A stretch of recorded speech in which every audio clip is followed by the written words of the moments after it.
Hi guys, welcome back to Codemaster Coach, your medical coding tutor.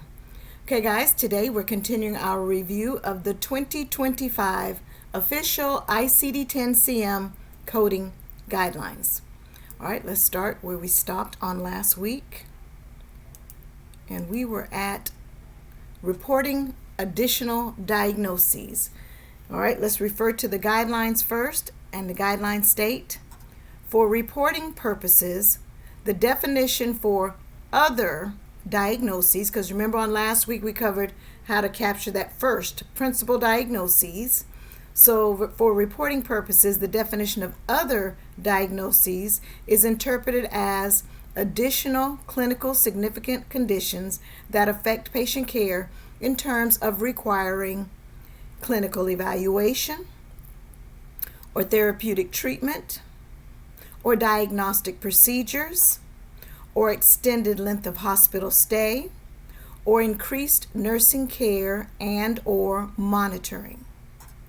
The UHDDS item number 11B defines other diagnoses as all conditions that coexist at the time of admission, that develop subsequently, or that affect the treatment received and or the length of stay. Diagnoses that relate to an earlier episode which have no bearing on the current hospital stay are to be excluded. UHDDF definition apply to inpatient in acute care, short-term, long-term care, and psychiatric hospital setting. The UHDDS definitions are used by acute care, short-term hospitals to report inpatient data elements in a standardized manner, and it gives you where to find in the Federal Register what pages. And then it's been expanded. It just tells you here that since that time the definitions have been expanded to include all non-outpatient settings, etc. The following guidelines are to be applied in designating other diagnoses when neither the alphabetic index nor the tabular list in ICD-10-CM provide direction. The listing of the diagnoses in the patient record is the responsibility of the provider. Because remember, if the physician didn't document it, we can't code it. All right, let's look at my handout. So the 5 areas that it talked about in order to use these additional diagnoses: was it clinically evaluated? Did they run additional tests? Like for diabetes, did they take the blood glucose tests while the patient was in? They're not in for diabetes, but they might be in for something else. But if they had to run your blood glucose tests, then that means you need to capture the diabetes. Therapeutically treated.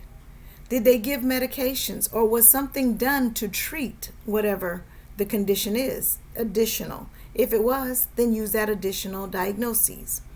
Was it diagnostic evaluated? Again, treated. Did it extend the length of stay? And I have additional conditions such as fever. A lot of times when the day of discharge, patient's getting ready to go home, and then they find, oops, patient has a fever. Well, what is the reason for the fever on the day of discharge? Because that condition could extend the length of stay. And then increases nursing care or monitoring. For example, blindness and Parkinson's. These patients have already been diagnosed with these conditions. There's really nothing more the physician can do. But because of the increased nursing care for these conditions, patients are blind, so they're going to have to be assisted to the bathroom, or with the Parkinson's, they're going to have to help them control the shake because it's going to increase the nursing care. Those are conditions that we would also pick up if they increase the nursing care or monitoring. They justify it. All right, we're down to A, previous conditions. Let's refer to the guidelines. Previous conditions. If the provider has included a diagnosis in the final diagnostic statement, such as the discharge summary or the phase sheet, it should ordinarily be coded. Some providers include in the diagnostic statement resolved conditions or diagnoses and status post procedures from previous admissions that have no bearing on the current stay. Such conditions are not to be reported and are coded only if required by hospital policy. However, history codes, these can be found between categories Z80 through Z87, may be used as secondary codes if the historical condition or family history has an impact on current care or influences treatment. Let's see what my handout says on previous conditions. Again, I've got some purple notes. Remember, my purple notes are my Codemaster Coach notes, which means these are my interpretations. I'm just adding my little touch. So if previous conditions do not affect the current stay and are not further reviewed, don't code. For example, with cholecystectomy, C-sections, etc., with the heart condition.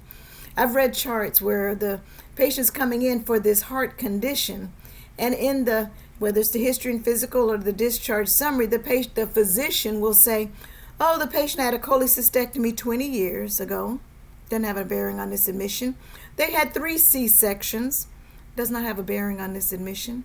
These are the types of conditions that you just don't code. The physician might have stated them in the discharge summary, but if they have no bearing on this admission, if they have no cause and effect, don't code them. Even if the physician said them, don't code them.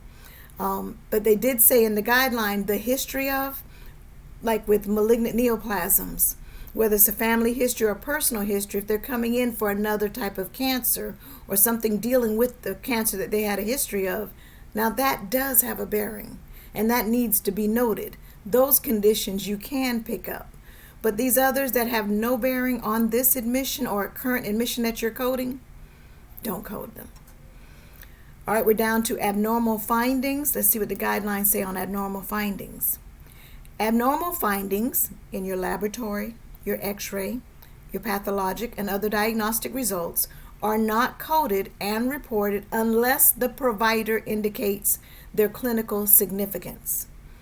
If the findings are outside the normal range and the provider has ordered other tests to evaluate the condition or prescribe treatment, it is appropriate to ask the provider whether the abnormal findings should be added.